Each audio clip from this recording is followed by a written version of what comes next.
Bienvenidos y bienvenidas al curso de refuerzo para aspirantes a nuevo ingreso UES. En este video estudiaremos el módulo de lenguaje y literatura semana 6.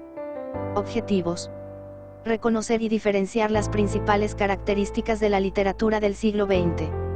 Crecer en hábito, sensibilidad y gusto por la lectura de obras de este periodo y descubrir cómo, además, son una vía para enfrentarse a la realidad. La revolución de las vanguardias. ¿Ha oído hablar de la literatura de vanguardia, o recuerda qué significa vanguardia en términos generales? Pues bien, recordemos que en la literatura de vanguardia todos los textos surgidos bajo las premisas que el movimiento vanguardista ostentó en las primeras décadas del siglo XX se guiaron por las vanguardias, que significa lo que va adelante, lo nuevo, porque implicaban un rechazo a las normas estéticas establecidas. Desde esta perspectiva, es correcto afirmar que los rasgos fundamentales de estas literaturas eran tener un carácter de gran innovación y orientarse a tópicos que no solo no eran tradicionalmente considerados como estéticos, sino que rayaban lo decadente. Es decir, que esta literatura surgió como una reacción contra el racionalismo y el realismo de la época y sus distintas formas de expresión estética. Ahora bien, al recordar lo que significa la literatura de vanguardia debemos tener presente cuáles fueron sus características. Recordémoslas. Literatura de vanguardia. Características. Preocupación por la forma y el estilo. Lucha del antirrealismo en contra de la razón. Predominio de la evasión, escapismo ante la realidad. Búsqueda insistente de lo nuevo, afán por la originalidad tanto en la forma como en el contenido. Prevalece la libertad de creación sin restricciones políticas, estéticas ni retóricas. Propugnan por una ruptura con los moldes del antiguo arte, sobre todo de las normas clásicas. No olvide que en literatura, las vanguardias fueron movimientos renovados que se desarrollaron en la primera mitad del siglo XX. La acepción primera de la palabra vanguardia pertenece al lenguaje militar. En este campo, significa parte de una fuerza armada que va delante del cuerpo principal. Recordemos que la retaguardia es el último cuerpo de tropa que cubre el movimiento de un ejército en marcha o en operaciones. En sentido figurado y más amplio se refiere a un conjunto de ideas, hombres, etc., que se adelantan a su tiempo en cualquier actividad. De aquí que la frase ir a la vanguardia significa adelantarse a los demás.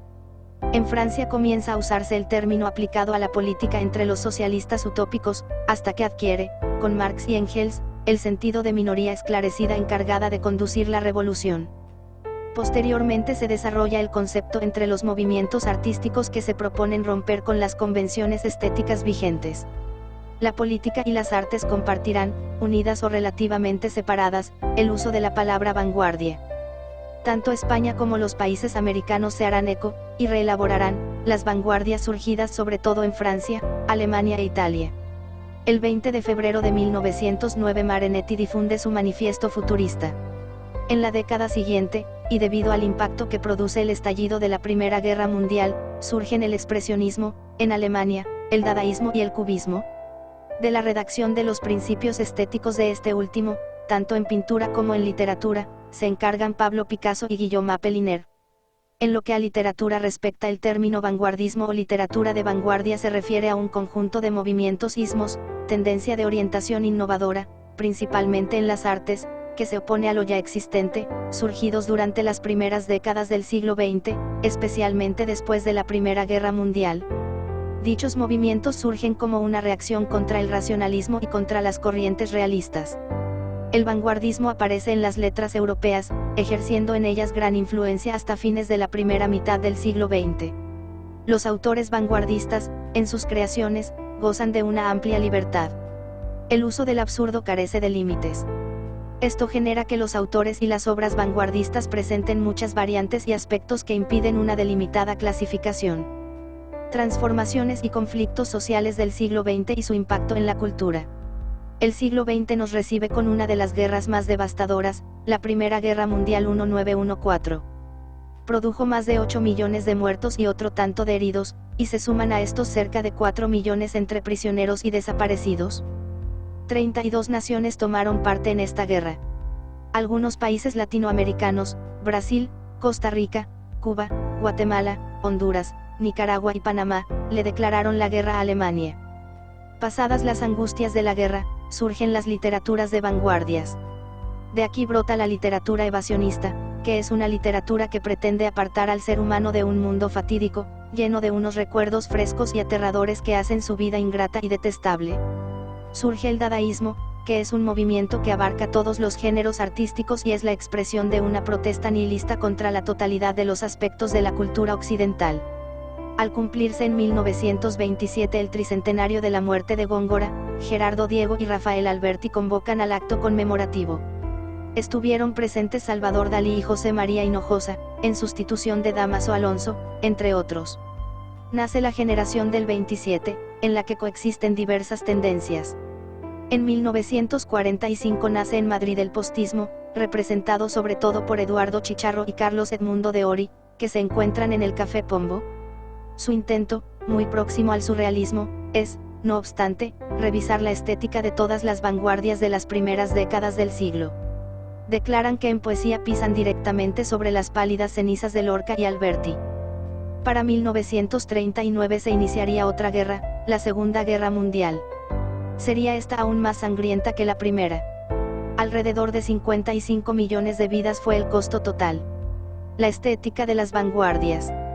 Anteriormente hemos mencionado las principales características del vanguardismo. También apuntamos que hay en él una tendencia firme hacia la libertad de creación y al empleo del absurdo. Pero cada movimiento, cada tendencia de orientación renovadora, tendrá su propia estética. El expresionismo busca la expresión de los sentimientos y las emociones del autor, más que la representación de la realidad objetiva. Los personajes y las escenas se distorsionan intencionalmente para producir un fuerte impacto emocional. En el surrealismo, movimiento que deriva del dadaísmo, se enfatizaba el papel del inconsciente en la actividad creadora. Los escritores surrealistas más puristas escribían palabras según venían a su mente. No alteraban lo que escribían para no interferir en el puro acto de la creación. Un típico ejemplo de escritura surrealista lo constituye el proverbio de Paul Eluard que reza: los elefantes son contagiosos. En el abstraccionismo hay una búsqueda subjetiva y un predominio de la forma sobre el contenido. La narrativa en el siglo XX. Cambios en la representación narrativa con respecto a la narración realista y romántica. En lo que respecta a España, en la novela del siglo XX se distinguen cambios en lo relativo a la narración realista y romántica. Para el caso, en Gabriel Miró encontramos un relato descriptivo y un lenguaje muy elaborado, así como una sensibilidad más acorde con la pintura de detalles impresionistas que con el desarrollo inevitable de la acción que demanda la forma novelesca. En Ramón Pérez de Ayala encontramos una novela intelectual, de refinado léxico, muy cercana a las teorizaciones estéticas de Ortega. En Benjamín Jarnés también predomina el intelectualismo. Y en Ramón Gómez de la Serna encontramos una novela al margen de las tradiciones predominantes en España. Representantes de la narrativa del siglo XX. Entre las mejores figuras de la narrativa del siglo XX se hallan Joyce, Proust, Kafka, Faulkner y Hemingway. James Joyce. Este escritor nació en Irlanda, el 2 de febrero de 1882. Fue novelista y poeta. Por su agudeza psicológica e innovadoras técnicas literarias expresadas en su novela épica Ulises se convierte en uno de los escritores más importantes del siglo XX. Siendo estudiante universitario, Joyce logró su primer éxito literario poco después de cumplir 18 años, con su artículo El nuevo drama de Ibsen. Su primer libro, Música de cámara 1907, contiene 36 poemas de amor, muy elaborados, que reflejan la influencia de la poesía lírica isabelina y los poetas líricos ingleses de finales del siglo XIX. En su segunda obra, un libro de 15 cuentos titulado Dublineses 1914, narra episodios críticos de la infancia y la adolescencia, de la familia y la vida pública de Dublín. Su primera novela, Retrato del artista adolescente 1916, muy autobiográfica, recrea su juventud y vida familiar en la historia de su protagonista, Stephen Dedalus. En esta obra Joyce utilizó ampliamente el monólogo interior, recurso literario que plasma todos los pensamientos, sentimientos y sensaciones de un personaje con un realismo psicológico escrupuloso. También de esta época data su obra de teatro Exiliados 1918. Joyce alcanzó fama internacional en 1922 con la publicación de Ulises, una novela cuya idea principal se basa en la Odisea de Homero, y que abarca un periodo de 24 horas en las vidas de Leopold Bloom, un judío irlandés, y de Stephen Dedalus, y cuyo clímax se produce al encontrarse ambos personajes. El tema principal de la novela gira en torno a la búsqueda simbólica de un hijo por parte de Bloom, y a la conciencia emergente de Dedalus de dedicarse a la escritura. En Ulises, Joyce lleva aún más lejos la técnica del monólogo interior, como medio extraordinario para retratar a los personajes, combinándolo con el empleo del mimetismo oral y la parodia de los estilos literarios como método narrativo global.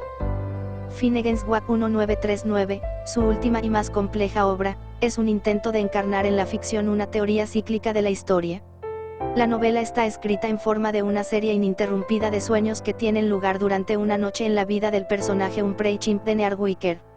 Simbolizando a toda la humanidad, Earwicker, su familia y sus conocidos se mezclan, como los personajes oníricos, unos con otros y con diversas figuras históricas y míticas.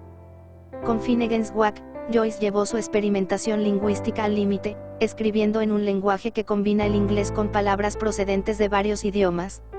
Marcel Proust. Este escritor nació en París, el 10 de julio de 1871, en el seno de una familia adinerada. Estudió en el Liceo Condorcet. Comenzó la carrera de Derecho, pero pronto abandonó sus estudios para relacionarse con la sociedad elegante de París y dedicarse a escribir. Aquejado de asma desde su infancia, a los 35 años se convirtió en un enfermo crónico. Pasó el resto de su vida recluido, sin abandonar prácticamente nunca la habitación revestida de corcho donde escribió su obra maestra En busca del tiempo perdido, una obra en 16 volúmenes y considerada como una de las cumbres de la literatura universal. Esta obra de Proust describe con minuciosidad la vida física y, sobre todo, la vida mental de un hombre ocioso que se mueve entre la alta sociedad. Toda la obra es un largo monólogo interior en primera persona, y en muchos aspectos es autobiográfica. La primera parte, Por el camino de Swann, pasó desapercibida. 5 años más tarde apareció A la sombra de las muchachas en flor, que resultó un gran éxito y obtuvo el prestigioso premio Goncourt. Las partes tercera y cuarta, El mundo de los Guermantes, 2 volúmenes, 1920 a 1921, y Sodoma y Gomorra, 2 volúmenes, 1921 a 1922, también recibieron una excelente acogida. Las 3 últimas partes, que Proust dejó manuscritas antes de su muerte, se publicaron después de su muerte: La prisionera, La desaparición de Albertine y El tiempo recobrado.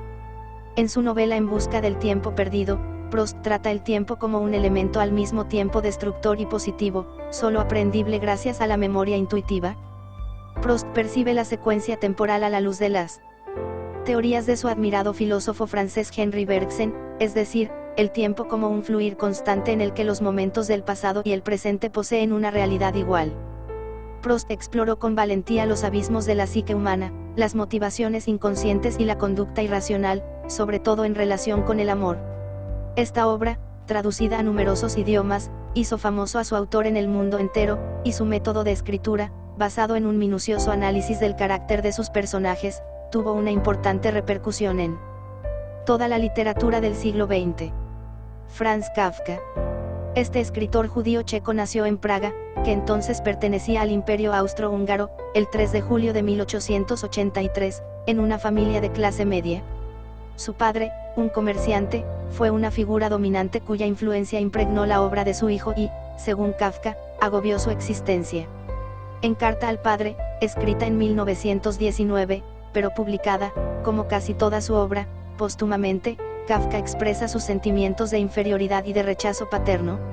A pesar de lo cual, Kafka vivió con su familia la mayor parte de su vida y no llegó a casarse, aunque estuvo prometido en 2 ocasiones.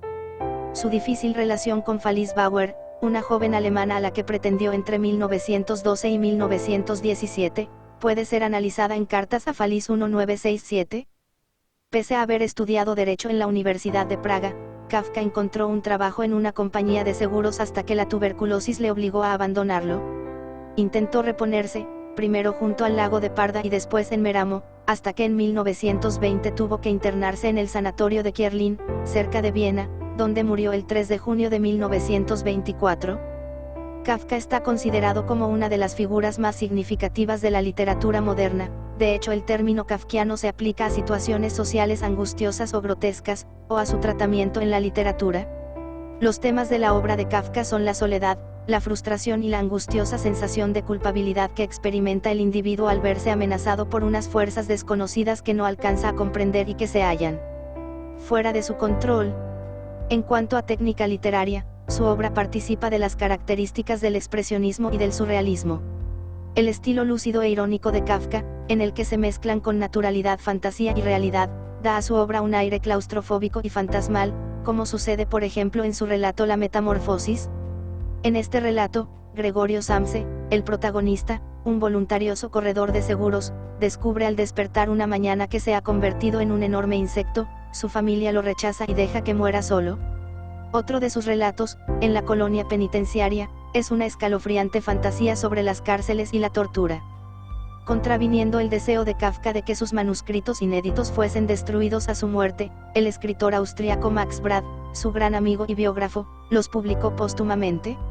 Entre esas obras se encuentran las 3 novelas por las que Kafka es más conocido, El proceso 1925, El castillo 1926, y América 1927.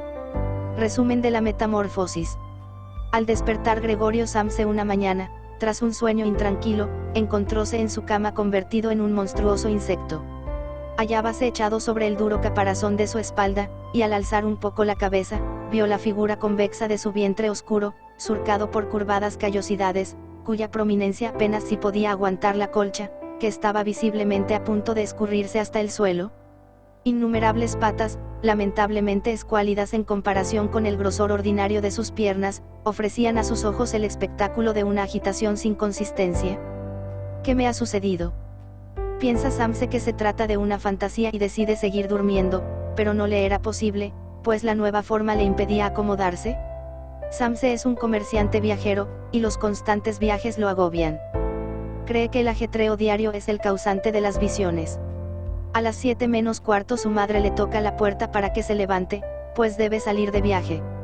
Él promete que se levantará. Luego es su padre y su hermana que le dicen que debe levantarse. Él responde que lo hará, y trata de suavizar su voz para que no noten el cambio que ha sufrido. Mientras tanto, Gregorio trata de salir de la cama con gran dificultad. Pronto cae sobre la alfombra. La alfombra amortiguó la caída, la espalda tenía también mayor elasticidad de lo que Gregorio había supuesto, y esto evitó que el ruido fuera tan espantoso como se temía. Pero no tuvo cuidado de mantener la cabeza suficientemente erguida, se hirió, y el dolor le hizo restregarse furiosamente contra la alfombra. Ha llegado el jefe de Gregorio a preguntar por qué no se marchó en el primer tren. Insiste en entrar a la habitación. Los padres y la hermana se hallan preocupadas por la extraña actitud de Gregorio. El jefe trata de hacerlo reflexionar. Le dice que últimamente su trabajo ha dejado mucho que desear y que ayer debió hacer efectiva una deuda. Le responde Gregorio con una voz ininteligible, como de animal, de manera que la madre considera que está verdaderamente grave y se dispone a buscar un médico.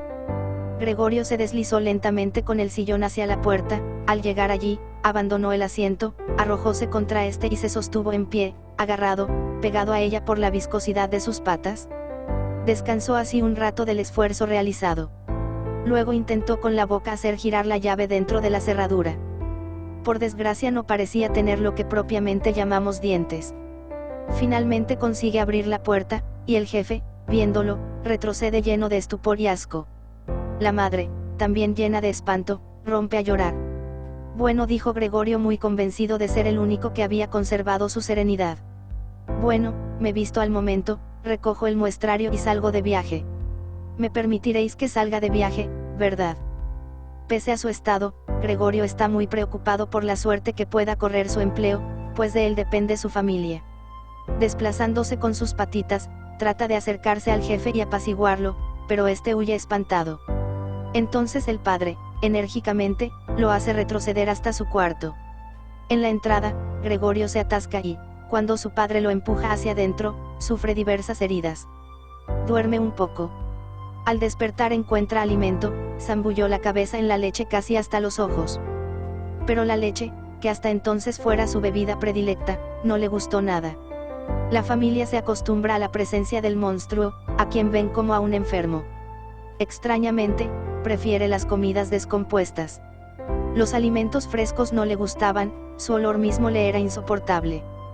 Pensando en el futuro incierto que se vislumbra, el padre hace recuento de sus ahorros. Calcula que lograrán sobrevivir un par de años. ¿Qué ocurrirá después? Él es un viejo, con sobrepeso, que difícilmente encontrará trabajo. La hermana, aún una niña que solo piensa en tocar el violín. La madre, una asmática que un día sí y otro también tenía que tenderse en el sofá, con la ventana abierta de par en par, porque le faltaba la respiración.